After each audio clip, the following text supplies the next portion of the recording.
The medical wing of the academy was quiet in the early morning hours. Soft lights glowed above each bed, and monitoring equipment hummed with steady rhythms. Yuna lay in her assigned bed and stared at the ceiling above. Her shoulder had required surgery to repair. The doctors had marveled at how she remained conscious through the blood loss, how she had continued functioning when by their calculations she should have collapsed. They had added it to their files on human physiology. Another data point in their growing catalog of impossible traits. Yuna did not feel impossible. She felt tired. The door opened, and a familiar figure entered. Sorvith moved slowly on his repaired leg, a brace supporting the joint that had been dislocated in the collapse. He approached her bed and stood there awkwardly, his wide amphibian eyes fixed on the floor. "I wanted to thank you," he said. Yuna waited. "You saved my life in the canyon. You could have left me. You had every reason to after the things I said, but you carried me. I would have done it for anyone. I know that is what makes it significant." He shifted his weight, wincing slightly at the movement. "I have been thinking about what you said, about fear and moving anyway. I did not understand it before. But when I was lying there in the rubble, waiting to die, I saw you working. You were injured and bleeding and surrounded by danger. And you just kept going. You did not hesitate. You did not wait for someone else to act." He finally looked up at her. "I called you a monster. I was wrong. You are not what Earth made you dangerous. You are what Earth made you capable of surviving, of protecting others, of refusing to give up. Those are not the traits of a monster. Those are the traits of a guardian." Yuna did not know what to say. She had never thought of herself that way. She was just doing what came naturally, what any human would do in the same situation. "The Academy is reviewing the incident," Sorvith continued. "They want to understand why the seismic event was not detected, why the safety protocols failed, but they are also reviewing our team's response. Specifically, your response. What do they want? They want to learn from you." The next weeks brought changes. Yuna's recovery was fast, faster than the medical staff expected. Within 10 days, she was walking the corridors again, her arm in a light support brace, but her steps steady and strong. Her teammates healed more slowly, but they healed, and they visited her. Tessara came first, her broken arm still wrapped in a regeneration sleeve. She sat beside Yuna's bed and apologized for pulling away when Yuna had steadied her on the trail. She explained that she had been afraid, not of Yuna specifically, but of everything the lectures had said about humans. "I thought you were dangerous." Tessara said, "I did not realize that dangerous could also mean safe. Dangerous for threats, dangerous for enemies, not dangerous for teammates." Valinth came next, then Zirith, then Korith. Each of them offered thanks and apologies. Each of them asked questions about Earth, about human culture, about how Yuna's people had learned to thrive in such hostile conditions. For the first time since arriving at the academy, Yuna had friends 1 month after the incident. Instructor Maliath summoned her to his office. The room was small and cluttered with data tablets and star charts. Maliath sat behind a desk that looked too large for the space, his 3 eyes studying her as she entered. "Cadet Park, please sit." She sat. "I have been reviewing the footage from the training exercise," he said. "Your performance was exceptional, by my calculations. You saved at least 3 lives, possibly 4. Your quick thinking and physical endurance prevented a tragedy. I did what anyone would do. That is where you were wrong. No one else on that team responded as you did. They froze. They panicked. They waited for instructions. You acted. You led. You ignored your own injury to help others. That is not what anyone would do. That is what a human would do." He leaned back in his chair. "The Academy is restructuring its curriculum on planetary hazard classifications. We have decided that presenting dangerous worlds as purely negative factors is Incomplete and potentially harmful Earth is dangerous. Yes, but it has also produced a species of remarkable resilience and compassion. We want to incorporate that perspective into our teaching. Yuna felt something shift in her chest. Something that had been tight for months began to loosen. I would like you to co-present the revised lecture, Malleus said. You would share your experiences, answer questions, and help the next generation of cadets understand what it truly means to come from a Class 7 world. You want me to teach. I want you to show them I can provide facts and statistics. But I cannot show them what a human is capable of. Only you can do that. Yuna thought about the first lecture, about sitting in the front row. While her homeworld was called lethal, she thought about the stares and the whispers in the empty seats around her.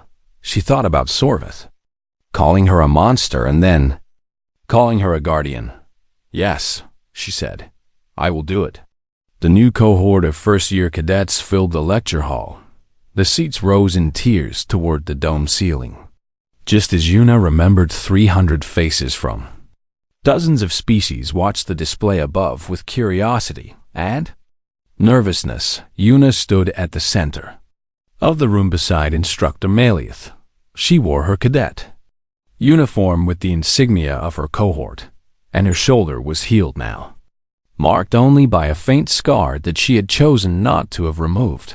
The image of Earth appeared on the display, blue and green and white, spinning slowly in the simulated darkness. This is Sol 3. Malleus began, known to its native species as Earth. It is classified as a Class 7 world. The highest danger rating. The environment is hostile, the ecosystem is aggressive, and the survival rate for unprepared visitors is among the lowest in compact records. He paused. It is also the homeworld of one of the most remarkable species we have ever encountered. He turned to Yuna and nodded. She stepped forward and looked out at the audience in the front row. She saw a face that made her heart skip. A young man with dark hair and eyes that crinkled when he smiled. He wore a cadet uniform identical to hers, and on his shoulder was the patch of another human. He caught her eye and gave a small wave. Yuna smiled. Earth taught us to be afraid, she said to the assembled cadets. It taught us that danger is everywhere and death can come without warning. It taught us that the world is harsh and unforgiving. She paused, but it also taught us something else. It taught us to protect each other, to never leave anyone behind, to keep moving forward no matter how scared we are, to face the impossible and find a way through. She looked at the display of her homeworld. The blue marble that had shaped everything. She was Earth made us dangerous. Yes, but it made us dangerous in all the right ways. Dangerous to threats, dangerous to despair, dangerous to the idea that anything is truly hopeless. She turned back to the cadets. I am Yuna Park. I am from Earth, and I am here to tell you that death worlds do not just create survivors. They create guardians. The room was silent then. From the front row, the young human began to clap. Others joined him, Tessara and Valenth and Zirith in the observer section, Sorvith near the door, his repaired legs steady now, Korath standing with the instructors at the back. The applause spread through the lecture hall, and Yuna stood in the center of it. No longer alone, Earth was called lethal to cadets, but to those who understood what it truly meant to come from such a world. Earth was something far greater. Earth was where heroes were made. 3 weeks passed, and Yuna learned what isolation felt like. The other cadets did not attack her or insult her directly. They simply avoided her in the dining hall. Seats near her remained empty in the training rooms. Partners found excuses to pair with someone else in the corridors. Conversations stopped when she approached and resumed after she passed. Yuna kept her head down and focused on her studies.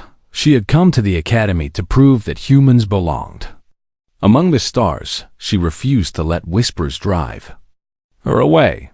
The training exercise was scheduled for the 4th week, a navigation challenge on a simulated Class 4 World.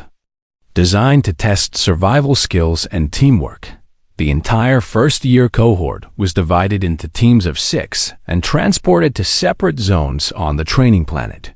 Yuna's team included Sorvith the Krelith, 2 Ornai named Tessara and Valinth, a Shivani called Zirith, and a Selvari named Korath. They gathered at their starting point and studied the map without looking at each other. The objective is 12 kilometers north. Korath said he was the tallest of the group and had taken command without anyone objecting. We follow the canyon to the ridge, then descend to the target zone. No one mentioned that Yuna was on the team. No one asked for her input. They set out. The training world was harsh but manageable, thin atmosphere. Rocky terrain, gravity slightly higher than standard. The environmental suits kept them comfortable, and the navigation beacons guided their path.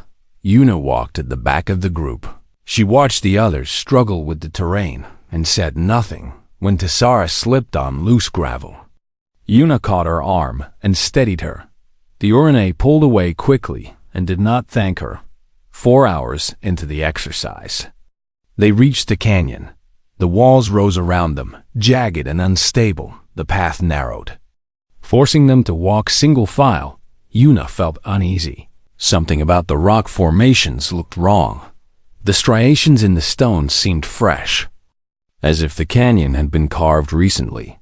We should find another route, she said. Korath turned to look at her. The canyon is the fastest path. The walls do not look stable. This is a Class 4 world. The danger levels are controlled. The instructors would not send us into an active geological zone. Yuna wanted to argue, but she saw the expressions on the faces of her teammates. They did not trust her. They did not want to hear her concerns. She followed them into the canyon. They had traveled perhaps 2 kilometers. When the ground began to shake, the tremor started small, just a vibration in the soles of their boots. Then it grew stronger. The walls of the canyon shuddered, and chunks of rock began to fall. Move, Korath shouted. They ran. Yuna sprinted forward, her body responding to the danger without conscious thought. She had felt earthquakes before. She knew how to move, how to watch for falling debris, how to keep her balance when the ground shifted beneath her. The others did not. Tessara fell first, struck by a stone that knocked her sideways. Valinth stopped to help her, and the delay cost them both. A section of the canyon wall collapsed, burying them in rubble. Zirith was running ahead when a crack opened in the ground beneath him. He dropped out of sight, his scream cut short by the sound of impact. Korath and Sorvith were just ahead of Yuna when a massive boulder crashed down between them. Korath managed to dodge left, but Sorvith was caught. He went down hard. His leg twisted at an angle that made Yuna's stomach clench. The shaking stopped as suddenly as it had started. Silence filled the canyon. Dust hung in the air, thick and choking. Yuna pulled herself up from where she had fallen. Her suit had protected her from the worst of it, but her shoulder ached where a rock had struck her. She ignored the pain and looked around. Korath was on his feet, coughing. He seemed uninjured. Status report, he called out. No one answered. Yuna moved toward the pile of rubble where Tessara and Valinth had disappeared. She could see movement beneath the rocks. One of them was still alive. Help me, she said to Korath. He stared at her as if she had spoken in a foreign language. Help me, she repeated. They are trapped. Together they began pulling rocks away. It was slow, brutal work. The stones were heavy and sharp, and Yuna's gloves tore as she dug. But she kept moving, kept lifting, kept clearing. They found Tessara first. She was unconscious but breathing. Her arm was bent wrong. Clearly broken. Valinth was beneath her, pinned by a boulder too large to move alone. I need leverage, Yuna said. Find something. A beam, a pipe, anything. Korath searched the debris and returned with a metal rod, probably part of a navigation beacon that had been crushed in the Collapse, Yuna wedged it beneath the boulder and pushed. The rock shifted. Korath pulled Valinth free, her leg. He said his voice was shaking.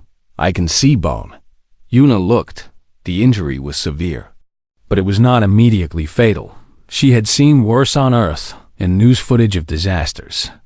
In training videos for emergency response, apply pressure to stop the bleeding, she said. Use your emergency kit. She did not wait to see if Korath followed her instructions. She was already moving toward the crack where Xerath had fallen. The Giovanni was at the bottom of a narrow fissure. About 4 meters down, his segmented body was curled in pain, and one of his limbs hung limp. But he was alive. His compound eyes looked up at her. I cannot climb, he said. The walls are too smooth. Yuna pulled the emergency cable from her pack and anchored it to a stable rock. She lowered herself into the fissure, ignoring the way the stone scraped against her suit. She reached Xerath and helped him secure the cable around his thorax. Korath, she shouted. Pull him up. It took both of them. Korath pulling from above and Yuna pushing from below. But they managed to lift Xerath out of the crack that left Sorvith. The Krelith was still lying where he had fallen. His face was pale with pain, and his breathing was rapid and shallow. Yuna knelt beside him and examined his leg. The bone was not exposed, but the joint was clearly dislocated, possibly fractured. I am going to move you, she said. It will hurt. Sorvith looked at her. His wide eyes held fear and something else. Something that might have been shame. Why are you helping me? Because you need help. I said terrible things about your species. I called you monsters. Yuna met his gaze. On Earth, we have a saying when disaster strikes. Everyone is your neighbor. She slid her arms beneath him and lifted. His scream echoed off the canyon walls. But she did not stop. She carried him to where the others had gathered, a small clear space away from the unstable walls. Only then did she notice that blood was running down her arm, her shoulder. Injury was worse than she had thought. A deep gash had torn through her suit and into the muscle beneath. She sat down heavily. Korath, can you send a distress signal? Korath was staring at her. His 3 eyes were wide. You are injured. The signal, Korath. He fumbled with his equipment and managed to activate the emergency beacon. Rescue is coming, he said. They estimate 2 hours. Yuna nodded. She tore a strip from her undershirt and pressed it against her shoulder wound. The pain was sharp and hot, but she had felt worse. She looked at her teammates. All of them were watching her. Even the injured ones had turned their heads to see her. What should we do now? Korath asked. The question was directed at Yuna. She almost laughed. 3 weeks of silence. 3 weeks of being treated like a dangerous animal. And now they were asking her for guidance. We wait, she said. We stay calm. We keep the injured warm and still, and we do not panic. How are you so calm? Sorvith asked. His voice was weak. You are bleeding. You should be afraid. Yuna looked at the sky above the canyon. It was gray and cold and alien. Nothing like the skies of home, but she had learned long ago that fear was not the enemy. Fear was a tool. It told you that danger was near. It kept you alert and ready. Enemy was giving up. I am afraid, she said. I am always afraid. I just keep moving anyway. Sorvith closed his eyes. I understand now. Understand what? What Earth made you? Yuna did not answer. She sat with her injured teammates in the ruins of the canyon and waited for rescue. Her blood dripped onto alien stone, red against gray. She did not stop moving. She never stopped. The third session of Maliath's lecture drew an even larger crowd. Cadets filled every seat, and some stood along the walls. The air in the room felt different, charged with a kind of nervous energy that Yuna could almost taste. She sat in her usual place in the front row. The seats around her remained empty. No one wanted to sit close to the human anymore. Maliath entered and surveyed the packed room. His three eyes moved slowly across the audience before settling on Yuna. Today we examine the species itself, he said. We have discussed the world. Now we discuss what the world created. He gestured, and the display above shifted to show anatomical diagrams. Yuna recognized them immediately. They were human. Cadet Park, Malia said. With your permission, I would like to use you as a reference point for this discussion. Yuna hesitated. She could refuse. She had that right. But refusing would only make things worse. It would confirm what the others already believed, that she had something to hide. Yes. Instructor, she said. Thank you, please stand. Yuna rose from her seat and turned to face the audience. 300 alien faces stared back at her. Some showed curiosity, others showed fear. A few showed something colder, something that looked like hostility. Humans are bipedal mammals. Malioth began. They stand upright on two legs, leaving their upper limbs free for manipulation. This configuration is excellent for tool use and allows them to carry objects while moving. He pointed to the diagram of the human skeletal system. Their bones are dense and strong, able to support significant weight and withstand considerable impact. They heal from fractures that will cripple many species. He turned to Yuna. Cadet Park, have you ever broken a bone? Yes, Yuna said. My arm when I was 9 years old, I fell from a tree. How long did it take to heal? About 6 weeks. Murmurs rippled through the audience. 6 weeks. Malioth repeated. For most species in this room, a comparable injury would require months of treatment and might never fully heal. Humans regenerate bone tissue with remarkable efficiency. He shifted the display to show the muscular system. Human muscles are designed for endurance rather than raw power. He said, this is because humans evolved as pursuit predators. A Selvari cadet in the third row raised a hand. Instructor, what is a pursuit predator? An excellent question, Malioth said. Most predators in the galaxy rely on ambush tactics, or short bursts of speed. They catch their prey quickly or not at all. Humans developed a different strategy. They followed their prey. He looked at Yuna. Would you explain? Yuna took a breath. Our ancestors hunted by chasing animals over long distances. We could not run as fast as our prey, but we could run for longer. Eventually, the animal would tire and collapse. Then we would catch it. The room was silent. Humans would pursue a single animal for hours. Malioth added, sometimes for an entire day, they would track it across distances. That would exhaust any other predator. They did not need to be faster. They only needed to refuse to stop. A Krelith cadet near the back spoke up. That sounds like torture. Yuna shrugged. It was survival. Malioth continued with the lecture. He discussed human senses, which were average by galactic standards. He discussed human reflexes, which were faster than most. He discussed the human immune system, which fought off diseases that would kill other species in hours. Then he reached a section that made Yuna's chest tighten. Humans have an unusual relationship with pain, he said. They feel it as intensely as any species, perhaps more, that they have developed the ability to function through it. They can continue fighting, working, and thinking even while experiencing significant physical distress. He turned to Yuna again. Cadet Park, I noticed in your medical records that you have several scars. Would you be willing to show the class? Yuna understood what he was doing. He was making a point, and she was the visual aid. But she also understood that this was her chance to control the narrative. If she showed weakness now, she would never recover it.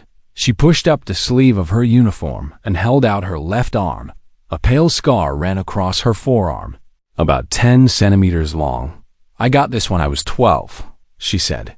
I was helping my mother prepare dinner and the knife slipped. She pulled down her collar slightly to show a small round scar on her shoulder. This is from a surgery I needed when I was 15. A tumor that had to be removed. It was not dangerous, but it left a mark. She lifted her right hand and showed a faded bite mark on the web between her thumb and forefinger. And this is from a dog. My neighbor's pet. It bit me when I was 6. I was trying to pet it, and I startled it. The cadet stared at her scars as if she had revealed wounds from battle. You were attacked by a predator as a child? Sorvith asked. It was a pet. Una said. A companion animal. It did not mean to hurt me. It was just scared. And you survived. Of course I survived. It was just a bite. The doctor cleaned it and gave me medicine. I was fine in a week. Sorvith shook his head slowly, his wide amphibian eyes were unreadable. Malleus moved on. He discussed human dietary habits, including their consumption of substances that were toxic to most species. Caffeine, capsaicin, ethanol. The list went on. Each item prompted gasps or sounds of disbelief from the audience. Humans willingly consume poison, a Shivani cadet said. For pleasure. Many humans cannot function properly without caffeine. Una said. It helps them wake up in the morning. That is addiction. That is coffee. The joke did not land. No one laughed by the end of the lecture. Una felt exhausted. She had been examined, questioned, and displayed like a specimen. She had answered every question honestly. But she could see that her honesty had not helped. Her classmates did not understand her better. They feared her more. As the cadets filed out of the lecture hall, Sorvith approached her. He stopped a few meters away, keeping his distance. I have a question, he said. A personal one. Ask it. The things Malleus described, the predators, the storms, the poisons, you lived with all of that every day. Yes, and you never felt afraid. Una considered the question. She thought about typhoons and earthquakes. She thought about the time she had seen a snake in the garden when she was young. She thought about walking home alone at night through the streets of her city. I felt afraid all the time. She said, everyone does. We just learn to keep moving anyway. Sorvith was silent for a long moment. I do not know if that makes you brave or insane. He finally said. He walked away before Una could answer. She stood alone in the empty lecture hall and looked up at the image of Earth still glowing on the display above. She thought about her mother and her friends and the home she had left behind. She thought about all the dangers she had never noticed because they had simply been part of life. For the first time since arriving at the academy, Una felt truly alone. Una returned to the lecture hall the next day with a feeling of dread sitting heavy in her chest. She had not slept well. The whispers in the corridors had followed her to her quarters, and she had spent the night staring at the ceiling and wondering if coming to the academy had been a mistake. The room was fuller than before. Word had spread about Malleus' lecture on Earth, and cadets from other cohorts had apparently requested permission to attend. The seats that had been empty yesterday were now occupied by curious faces from a dozen different species. Una took her usual place in the front row. Dior and I, who normally sat beside her, had moved 3 seats away.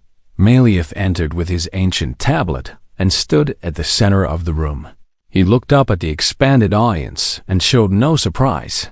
I see we have visitors, he said. Very well. This information is relevant to all cadets. Let us continue. The image of Earth appeared again on the dome ceiling, but this time it was accompanied by layers of data and smaller images arranged in clusters around it. Yesterday, we discussed the casualties suffered by compact survey teams on Earth. Malleus said, today we will examine the specific factors that make this world so hostile to off-world life. He gestured, and the display zoomed in on Earth's position in its solar system. We begin with the basics. Earth has an axial tilt of approximately 23 degrees. This causes extreme seasonal variations across most of the planet. In some regions, temperatures can swing by 50 degrees or more between summer and winter. A Shivani cadet raised a limb. Instructor, how do the native organisms survive such instability? They adapt, Malleus said. Or they migrate or they hibernate. Some die. The cycle repeats every year. Earth life has evolved to expect constant change. Stability is the exception, not the rule. He shifted the display to show Earth's surface. The planet has active plate tectonics.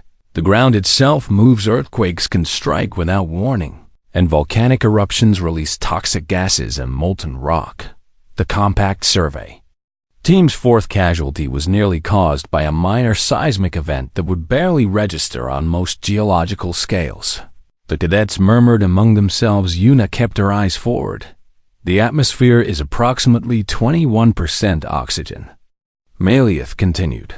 This is extremely high by galactic standards. It accelerates combustion, which means fire spreads quickly and easily. Earth experiences thousands of wildfires.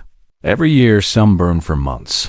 He pulled up images of flames, consuming forests, the orange and red light reflected in the eyes of the watching cadets. The weather patterns are equally extreme.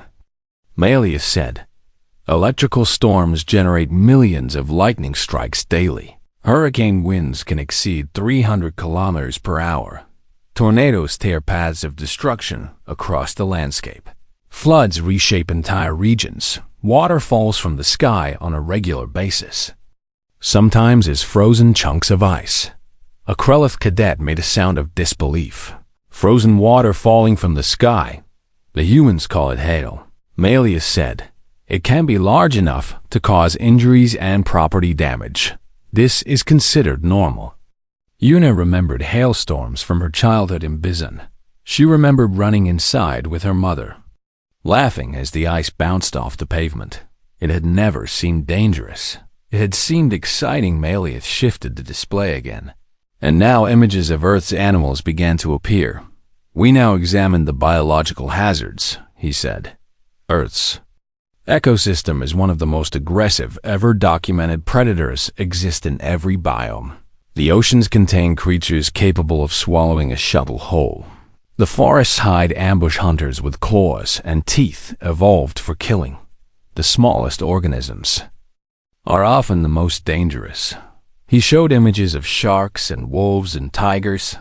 The cadets recoiled at the sight of so many teeth. Venomous species exist across all animal classifications. Malieth said, snakes, spiders, insects, fish, even some mammals and birds. Poisons and toxins are everywhere. Many of Earth's plants produce chemicals that cause illness or death if consumed. Some plants cause pain on contact alone. The remaining Chivani cadets stood and left the room. Their mandibles were clicking in distress. Parasites are common. Malieth continued. Organisms that live inside other organisms, feeding on them slowly. Many target the nervous system. Some alter behavior. Some cannot be removed without killing the host. A younger eye in the back of the room made a sound of horror. Malieth pulled up a new set of files. We have archival footage from the second compact survey mission. I must warn you that some viewers may find this disturbing. The footage began to play. Yuna watched as alien scientists in protective suits explored a forest that she recognized as somewhere in the Pacific Northwest. The trees were tall and green, and sunlight filtered through the canopy. It looked peaceful. Then the sky darkened. A distant rumble grew louder. What is happening? One of the scientists asked on the recording. The answer came in a flash of light and a crack of thunder so loud that the recording equipment distorted. The scientists screamed and ran. One of them stumbled and fell when the storm passed. The team regrouped. One member was missing. They found him later, struck by lightning. His equipment fused to his body. He was the mission's communication specialist. Malieth said as the footage ended. He had served on 12 previous survey missions without injury. This was his first day on Earth. The lecture hall was silent. Another piece of footage showed a scientist suffering a severe allergic reaction to a bee sting. His throat swelled shut in minutes. His teammates could not save him. A third clip showed a team retreating in panic from what Yuna recognized as a black bear. The animal had not even attacked. It had simply stood up to get a better look at them, and the sight of its size had broken their nerve. The Compact has officially classified Earth as a death world. Malia said. The term is used for worlds where the environment actively selects for aggression, durability, and adaptability. It is used for worlds where only the strongest and most resilient organisms survive. He turned to look at Yuna, and yet humans thrive there. A cadet in the middle row spoke up. It was Sorvith, the Krellith who had questioned her yesterday. Instructor, I do not understand how does any species survive in such conditions. Malioth did not answer. Instead, he looked at Yuna. Perhaps Cadet Park can explain. Every eye in the room turned to her. Once again, Yuna stood slowly. She had not expected to speak, but she understood now that she had no choice. The questions would keep coming whether she answered them or not. We adapted, she said simply. We learned. We passed knowledge to our children. They learned more. Every generation understood the world a little better. Danger was always there, but we faced it. We had no other option. Sorvith stared at her with something new in his eyes. It might have been respect, or it might have been fear. Yuna could not tell the difference anymore. The lecture hall of the Galactic Defense Academy stretched upward like the inside of a shell, with curved seats rising in tiers toward a domed ceiling that displayed a rotating map of known space. The room could hold 300 cadets from dozens of species. And on this morning, it was nearly full. Yuna Park sat in the front row because she always sat in the front row. She had learned early that hiding in the back only made people whisper more. If they wanted to stare at the human, she would give them a clear view around her. The other first-year cadets settled into their seats. The Orinai beside her folded her 4 delicate arms and blinked her large silver eyes. The Krellith behind her shifted his bulk, his amphibian skin glistening under the lights, a cluster of Chivani. Cadets clicked their mandibles in quiet conversation, their segmented bodies rustling as they moved. Yuna was the only human. She had grown used to that fact during her first month at the academy. The door at the base of the hall opened, and Instructor Malioth entered. He was Selvari, tall and thin, with pale blue skin and 3 eyes arranged in a triangle on his angular face. He moved with the careful precision of someone who had spent decades in academic halls. And he carried a data tablet that looked ancient compared to the holographic displays built into the room. Good morning, he said, his voice calm and measured. Today we begin the module on planetary hazard classifications. This is required material for all cadets, regardless of your intended specialty. Understanding environmental dangers is fundamental to survival in the field. Yuna pulled out her own tablet and prepared to take notes. She had heard other cadets talk about this lecture with a mixture of dread and fascination. Malioth was known for his detailed and sometimes disturbing presentations. We will start with Class 4 worlds and work our way up. Malioth continued. Class 4 indicates moderate danger to unprepared personnel. Examples include Therasis with its acidic rainfall and Vorn Prime with its extreme temperature fluctuations. He gestured, and the ceiling display shifted to show images of alien landscapes. Yuna watched as the other cadets murmured at scenes of bubbling pools and frozen wastelands. Class 5 worlds present significant danger even to prepared teams. Malia said, Class 6 worlds require specialized equipment and training for any surface operation. He paused, and something in his expression changed. It was subtle, just a slight tightening around his 3 eyes, but Yuna noticed it. And then, there is Class 7. The room grew quiet. Class 7 is the highest danger classification. Malia said, these worlds are considered hostile to all known forms of intelligent life. Survey missions to Class 7 worlds have the highest casualty rates in compact history. Many species have petitioned to have Class 7 worlds quarantined entirely. He touched his tablet, and a new world appeared on the display above. Yuna felt her stomach drop. It was Earth. The blue and green marble hung in the simulated space, white clouds swirling across its surface. It looked beautiful. It looked like home. "This is Sol 3, Malleus said, known to its native species as Earth. Una felt the weight of attention shift toward her. She kept her eyes on the display and did not turn around. Earth is one of only 12 Class 7 worlds in map space. Malleus continued. It is also the only Class 7 world to produce a species capable of achieving faster-than-light travel. This makes it unique in galactic history and uniquely relevant to your education. An RNI cadet raised a slender arm. Instructor. Are Class 7 worlds not supposed to be incapable of supporting complex life? An excellent question. Malleus said, that was indeed the assumption when the classification system was created. Earth challenged that assumption when Compact Scouts first surveyed the planet 60 standard years ago. They expected to find a dead world, or perhaps primitive microbial life. What they found instead was a planet teeming with complex organisms, including a technological civilization. He touched his tablet again, and data began scrolling beside the image of Earth. The initial survey team consisted of 15 trained specialists. Malleus said. They were equipped with standard, Class 5 protective gear and expected a routine mission. The mission lasted 4 days. Of the 15 team members, 3 died. 2 more sustained permanent injuries. The remaining 10 required extensive medical treatment and psychological counseling. Gasps rippled through the lecture hall. What killed them? A Krelith cadet asked. Various factors, Malleus said. One was caught in an atmospheric electrical discharge. The humans call these events thunderstorms. Another suffered a fatal allergic reaction to the venom of a small flying insect. The third drowned in a body of water when unexpected. Currents pulled him under. The Giovanni cadets were clicking rapidly among themselves. One of them stood and hurried toward the exit.